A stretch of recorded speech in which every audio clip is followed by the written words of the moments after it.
Que os pré-candidatos à presidência reagiram com críticas ao encontro do presidente Jair Bolsonaro com embaixadores para pedir mais transparência no processo eleitoral e rebater críticas dos ministros do TSE. No entanto, algumas das críticas feitas pelos nomes que postulam a presidência contrastam com o que já defenderam no passado. No caso de Lula, por exemplo, ontem ele disse que o encontro foi uma série de mentiras contra a democracia. Antes da eleição de 2002, no entanto, quando o Brasil já usava o sistema eletrônico de votação, Lula, conforme mostra a matéria da Folha de São Paulo de 6 de junho de 2002, suspeitava da urna. O título: Lula põe urna eletrônica sob suspeita e ataca o uso da ABIN. Outra a criticar o presidente foi Simone Tebet. Ela disse que o presidente desacreditou mais uma vez o sistema eleitoral brasileiro e reforçou a confiança na justiça eleitoral e no sistema de votação por urnas eletrônicas. Em 2015, no entanto, conforme mostra a matéria no YouTube da TV Senado, Simone defendia a impressão do voto na urna eletrônica. À época, o Congresso derrubou um veto da presidente Dilma Rousseff e havia restabelecido a impressão do voto para a eleição presidencial seguinte, de 2018. O STF, tempos mais tarde, barrou essa iniciativa. Vamos relembrar. Quase 90% dos parlamentares decidiram pela derrubada do veto. E a impressão dos votos na urna eletrônica começa a valer até as eleições de 2018. Será que o meu voto depositado lá, depois de processado, se concretiza? Então, para que a gente tire essa dúvida, dê tranquilidade ao eleitor, de que ele possa saber que a partir agora de 2016, 2018, ele vai votar e ele vai ter a comprovação saindo ali, o nome dos candidatos que ele escolheu, nós optamos por derrubar o veto da presidente Dilma. Outro a criticar o encontro foi Ciro Gomes. Ele disse que Bolsonaro ameaçou a democracia e desfilou mentiras tentando atingir o sistema eleitoral. O seu partido, o PDT, no entanto, é um histórico defensor do voto impresso. Ilza. Eles não têm nenhum compromisso, né, com a verdade, com a realidade, nenhum, zero. A Simone Tebet escreveu sobre o Brasil passando vergonha, né? Ela está passando essa vergonha, que o nosso editor Cleiton Ubinha pesquisou e expôs. Ela passa a vergonha de dizer o absoluto oposto do que disse anteriormente. Se naquele momento, né, nesse vídeo que nós vimos, ela considerava importante a ponto de derrubar o veto da presidente da República, a impressão do voto como forma de auditagem, não tem como ela dizer hoje que o presidente está espalhando uma teoria da conspiração. O presidente foi a favor dessa medida que foi derrotada e ele está trabalhando com subsídios técnicos, de técnicos gabaritados, para aumentar a segurança da fiscalização e a transparência e a conferência final dos votos. É só isso. Então, a pergunta que eu faria a esses aventureiros, né, como já disse aqui, não tem oposição no Brasil, acabou. São aventureiros, são sabotadores, oportunistas, esses sim perderam toda a vergonha, esse antibolsonarismo, isso aí vai ficar na história, com a maior vergonha da classe política, essa safra de governadores, o judiciário, prefeitos, parte do Congresso, isso vai ficar na história com a maior vergonha, a maior falta de espírito público, né? Inclusive aqueles respeitáveis aí que defendiam certas agendas que esse governo implanta e eles fazem cara de nojo para tudo. Está tudo na cara, vocês estão passando essa vergonha toda. Estão passando, é porque na bolha, né, nesse momento o lobby está protegendo. Mas daqui a pouco não, daqui a pouco, como fizemos agora com a Simone Tebet, todos vocês estarão expostos na sua inconsistência, na sua falta de espírito público, na sua demagogia desenfreada. E a pergunta que eu deixo é só a seguinte, a todos esses.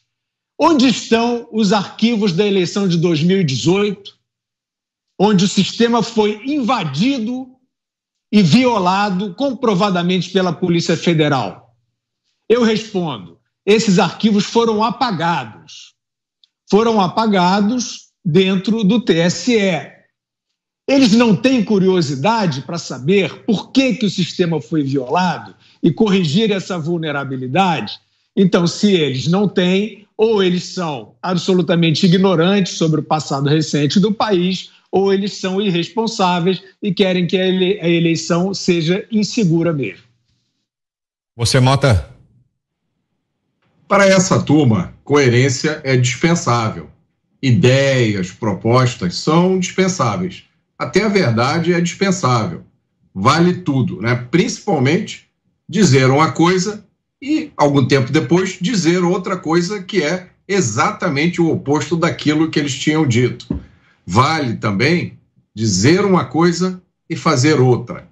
Na verdade, isso sempre foi parte da política nacional, né? Da prática política nacional. Agora, existe uma novidade nesse jogo. Essa novidade se chama redes sociais.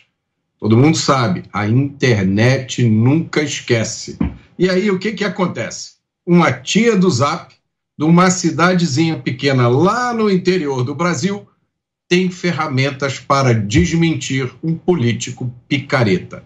E isso, é claro, para os políticos picaretas é insuportável. Daí essa campanha toda de combate à desinformação, criminalização da fake news, que é uma coisa gravíssima. Isso é criminalização da opinião. Agora, o mais interessante é comparar o comportamento desses políticos que acham que ainda estão nos anos 80 com o comportamento do presidente Bolsonaro. Lógico, tem até gente que não gosta do presidente, mas ninguém pode falar de falta de coerência entre palavras e atos. E aí a gente volta para aquela velha questão, né? Quando começam a falar que o presidente é antidemocrático, quer dar um golpe, eu sempre pergunto, me mostre uma única ação do presidente contra a liberdade, contra a democracia. Aí as pessoas ficam meio caladas. E aí eu pergunto, me dê um exemplo de uma única fala do opositor dele, daquele que foi descondenado, uma única fala dele defendendo a liberdade. A pessoa continua calada. Você, Augusto, que nos diz dessa retrospectiva que trouxemos? Exemplo, quando houve aquela reunião dos governadores, Dória inclusive, com o embaixador da China que pretendia fazer no Brasil o que fez na Argentina, né? Na Argentina ele conseguiu criar um enclave lá que é administrado pelos chineses. Os argentinos não têm o direito de entrar na tal base que ele conseguiu. Agora vou continuar com perguntas aqui. A ministra Carmen Lúcia dizia que Cala a Boca já morreu. Eu pergunto a ela, foi ressuscitado para proibir que se fale dos vínculos entre o PT e o PCC?